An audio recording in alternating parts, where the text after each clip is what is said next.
Сегодня речь пойдет о памятной монете номиналом 50 центов, посвященной открытию моста Сан-Франциско-Окленд через залив. Композиция получилась очень калифорнийской. Животное – символ с одной стороны и новая городская артерия с другой.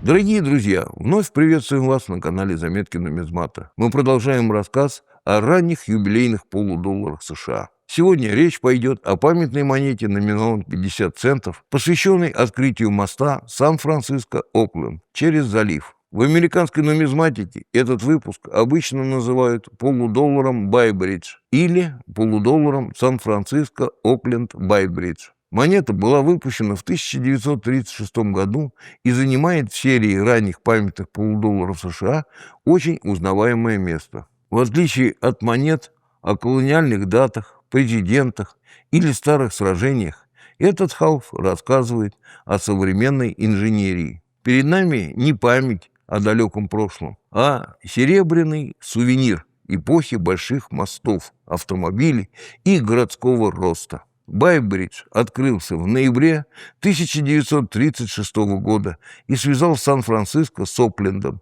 через систему пролетов и остров Йерба-Буэна. Это было время, когда большие инфраструктурные проекты воспринимались как доказательство технической силы и общественного оптимизма. На фоне Великой депрессии мост через залив выглядел особенно символично. Не просто сооружение, а обещание движения вперед. Для Калифорнии это был не просто транспортный проект, а символ нового масштаба жизни вокруг залива. Мост менял привычную географию. То, что раньше требовало парома и ожидания, превращалось в прямую дорогу. Именно поэтому идея памятного полудоллара выглядела так естественно. Монета должна была отметить события, которые жители региона могли увидеть и проехать, и прочувствовать на себе. В этом отличие Байбридж от многих классических памятных монет. Ее тема не требовала музейного объяснения. Человек мог купить монету и тут же посмотреть на реальный объект, которому она посвящена. Закон разрешил выпуск монет по запросу Сан-Франциско Clearing House Association. Средства от продажи должны были пойти на расходы, связанные с празднованием открытия моста. Так, местная инженерная гордость получила официальный федеральный номинал и собственное место в истории монетного двора. На аверсе изображен калифорнийский гризли, мощный символ штата Калифорния. Медведь показан почти фронтально, массивно и уверенно. Это не декоративный зверь на гербе, а самостоятельный образ силы, природы и западного характера. Внизу поля расположены звезды, которые не несут особого исторического смысла, но уравновешивают композицию. Силуэт медведя занимает почти все поле и сразу делает монету узнаваемой, даже без чтения надписей. Это тот случай, когда региональный символ работает не слабее портрета президента или аллегорической фигуры. На аверсе находятся надписи United States of America, In God We Trust, Liberty и Half Dollar. Реверс переносит нас к главному событию выпуска. Здесь показан сам мост Сан-Франциско-Окленд, видимый со стороны Сан-Франциско. На переднем плане находится башня Ferry Building, один из самых узнаваемых городских ориентиров. Вдали виден остров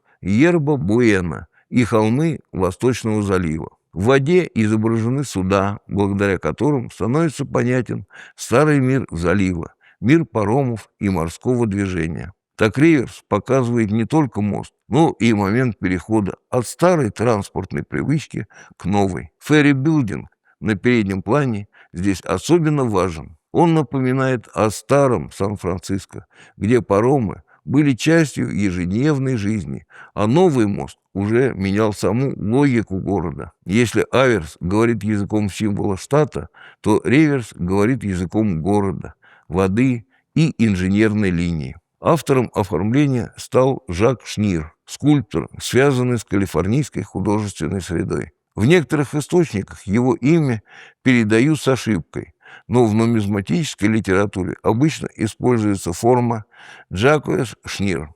Его работа необычна тем, что на монете нет портрета человека, нет традиционной аллегорической свободы. Из-за этого даже возникал вопрос, какую сторону считать аверсом. Сегодня обычно принимают, что сторона с медведем является аверсом, а сторона с мостом – реверсом. Композиция получилась очень калифорнийской. Животное – символ с одной стороны и новая городская артерия с другой. В отличие от многих юбилейных полудолларов 1936 года, эта монета не кажется перегруженной текстом или случайными деталями. У нее ясная идея – Калифорния, залив и мост, который соединяет берега. Монеты чеканили на монетном дворе в Сан-Франциско. В отличие от филадельфийских выпусков без знака монетного двора, здесь присутствует буква «С». Максимально разрешенный выпуск составлял 200 тысяч монет, но фактически отчеканили только половину этого количества. Такой осторожный подход оказался разумным. Рынок памятных монет уже был насыщен, и чрезмерный тираж мог бы ослабить интерес покупателей. Комитет сделал ставку не на максимальное количество, а на связь монеты с конкретным событием и местом продажи. Всего было изготовлено 100 055 экземпляров, включая 50 монет для пробирной комиссии. Для продажи публике предназначалось 100 000 полудолларов. Цена составляла $1.50 за монету, то есть в 3 раза выше номинала. Часть монет продавали через банки и по почте, а часть в специальных пунктах возле подъездов к мосту. Именно поэтому этот выпуск часто вспоминают как один из самых необычных по способу распространения. Для нумизмата эта деталь звучит почти кинематографично. Автомобиль, новый мост, праздничная атмосфера и серебряный полудоллар как билет в память о событии. Такой способ продажи превращал монету в часть переживания, а не просто в предмет из каталога. Покупатель мог буквально подъехать к мосту и купить памятную монету, связанную с этим местом. Продажи оказались неполными. 28 631 монету вернули на монетный двор и переплавили. Обычно указывают итоговое количество – 71 369 реализованных публичных монет, а с учетом пробирных экземпляров – 71 424. По меркам классических памятных полудолларов это не сверхмалый тираж, но выпуск остается достаточно востребованным. Причина проста. Тема места понятна, дизайн узнаваем, а знак доллара добавляет монете яркую региональную привязку. Для коллекционера это один из тех выпусков, которые легко объяснить даже человеку далекому от нумизматики. Показываешь медведя, показываешь мост, и история монеты становится понятной почти сразу. По сохранности байбридж часто встречается без обращения, но качество поверхности все равно нужно смотреть внимательно. На стороне с медведем важны шерсть, морда, лапы и открытое поле вокруг фигуры. На стороне с мостом особенно важны тонкие линии пролетов, башня ферри-билдинг, суда и общий контраст рельефа. Хороший экземпляр должен сохранять живой блеск, четкую детализацию и естественную, неиспорченную патину. У монет с широкими открытыми полями сразу видны следы чистки, контакты и неудачное хранение. Поэтому при покупке стоит смотреть не только на цифру оценки, но и на общее впечатление от поверхности. С коллекционной точки зрения полудоллар байбридж интересен как выпуск о технологической Америке 1930-х годов. Он стоит рядом с монетами о выставках и юбилеях, но говорит другим языком. Языком места, движения и городской энергии. В нем есть и местная гордость Сан-Франциско, и образ Калифорнии, и дух времени, когда инфраструктура становится символом будущего. Полудоллар байбридж не пытается быть древним или торжественно классическим. Он современный, уверенный и немного дерзкий, как сам мост через залив.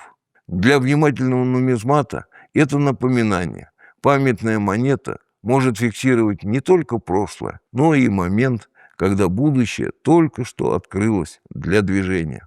На этом разрешите закончить сегодняшнее повествование. Желаю вам всего самого доброго. Смотрите наш канал. Увидимся.